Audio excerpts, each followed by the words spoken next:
Hello and welcome. We are here today on Forza Horizon 5 with a review of the Porsche Taycan Turbo S. Now, the Porsche Taycan Turbo S is a brand new car to the Forza franchise, so I obviously had to pick it up. It's from the auction house, pretty cheap. I think it was 43,000 credits to buy it out. Not much at all. This is a stock review, because I probably wouldn't have enough time to record modifying the car. And this is a electric car with 2 gears, so like you start and then you would shift up to second.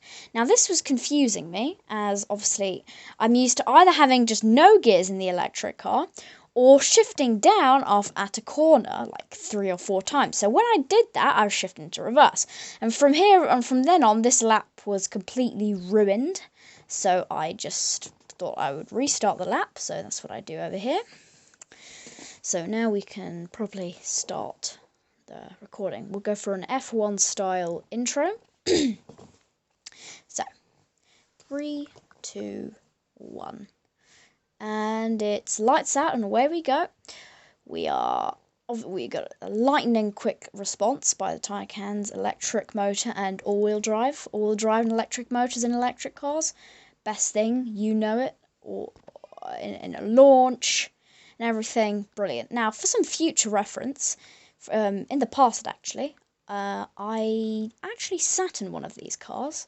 It was like an exhibition somewhere, and I got to sit in one of these. It was like a big theatre opening, grand opening thing. It was really posh and exciting. So I got to sit in one of these cars, and obviously it's a Porsche, which is over £100,000, nearly £150,000 with this spec. So you can obviously feel the quality and craftsmanship that has gone into this car. And so obviously on the inside, it's a 9 out of 10. It's classy to look at. It's timeless, really, because it's got lots of displays, so it's up to date now, but you still get the occasional classic Porsche details, like the clock, the stopwatch on the dashboard, and the left on like the special Le Mans style key startup thing, which is on the left of the steering wheel, like in Le Mans. And so, you've got all of that, the classic Porsche gauges. So it is still authentic Porsche, but yet it is modern. Now, back to the lap here. We are on second lap, and obviously the grip from the all-wheel drive and the power of the electric motor is really helping out. Like, I can swoop in between cars, and just after one lap, I'm in first and pulling ahead of the pack. Now, I wasn't on unbeatable difficulty. I think I was on expert difficulty or something like that. Now, the 2-gear electric car thing is still bugging me if you check the rev counter. Well, the rev counter is an electric car, but you know what I'm saying. Because, obviously, I can't hear the engine, so I don't know when to shift up or down. In a real car, I didn't even need to look at the rev counter. I know that when I can just hear the engine, and I know that I have to shift up. This is silence, I can't hear it.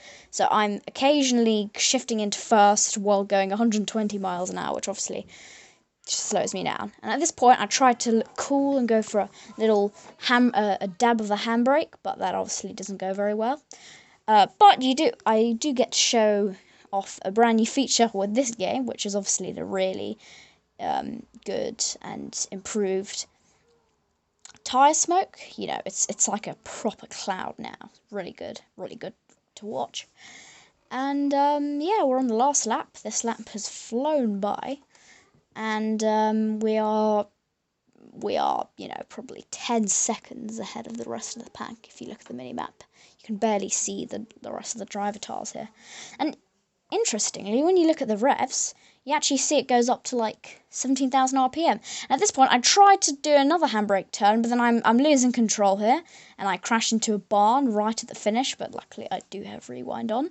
So I just rewind and still crash, so I rewind again, and just try to regain control, which I fail to do again. So I just completely rewind, don't do the tail flick, and got it there, and now it's just floor it to the finish line, got the spoiler up, and the classic handbrake turn for the finish. If you don't do this in Forza, I don't know what you're doing, because you've got to do this. And that's first, with 3.5 minutes of lap now. The car performed really well on the track, and it's actually surprisingly fun to drive. So, yeah, and it completely destroyed the competition here in this race. So we finished the race, and obviously I'm playing on Xbox One S with a Logitech Xbox wheel.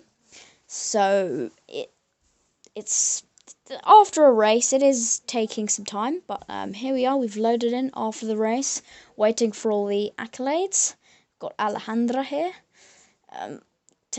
complimenting us on the win. 13,000, nearly 14,000 credits. And yeah, and to put some perspective in here, I'm still technically playing the Horizon 5 story. I haven't made it to the Hall of Fame yet, like AR12 has and a lot of other people have. Got an accolade reward, which is actually a really good one. It's the Chevrolet Bel Air Hoonigan, which in Forza Horizon 4 was notorious. I mean, famous for its wheelie capabilities. So that's a good vehicle. And at this point, I tried to head to the drag strip for a drag race, but we didn't have the time for that here, but that's alright. So we're just going to enjoy this nice drive there through the Mexican countryside here. While at a sunset, we get a message from Alejandra about the GMC Jimmy. Don't worry, I have made another video with the GMC Jimmy. That time customizing it. So I might do a recording for that too, and you might see that. So just as a quick spoiler, the GMC Jimmy, if you've never heard of it, because I hadn't heard of it, it's like a Ford Bronco, honestly. Obviously, like a 1975 Ford Bronco. A tall, big SUV with chunky tyres, 4-wheel drive, something that a lot of people will like, but just people haven't heard of it because there's the Bronco. And in fact, when they opened the barn, I was like, oh, it's a 75 Bronco, but it wasn't. Now, we've got 3.5 kilometers left, and I'm not gonna lie, I quite like that power slide there. And through these swooping corners, the Taycan deals with it quite well. But here we get a surprise. We're going off-road through a swamp. But for some reason, actually, this is no big deal for the Taycan, as it's 4-wheel drive and very wide tyres are keeping it under control. I can get on the power early without spinning the wheels, and I can generally maintain a lot of speed. And obviously I'm not playing in Horizon Solo here, so sometimes it does that glitch where like it makes the car super fast for a moment and then you lose control, which briefly happened there. And we're nearly at the drag strip, but I think the recording's about to end, so I'll tell you how the drag race went. So we start obviously with the car's grippiness and quick speed. We get ahead of the pack, and then midway through the race, a Lexus RCF starts to creep up against us. So at that point, I thought, oh crap, I'm doomed. But somehow, we actually managed to we managed to claw back the lead and win the race. We've got less than a minute left here. So yeah, so for drag races, even stock, this thing is prime. It's really good. So, as a verdict, should you buy this Porsche Taycan Turbo S in Forza Horizon 5? And the answer is yes, of course. It's got aggressive styling, drives really well. It's fun to drive, but it's quick. And it's a pretty good all-rounder. Now, in terms of modifications, I'm not too sure on how it does, but even stock, it's a perfectly good vehicle, and I would highly recommend that you buy it. So, thank you for watching, and see you next time.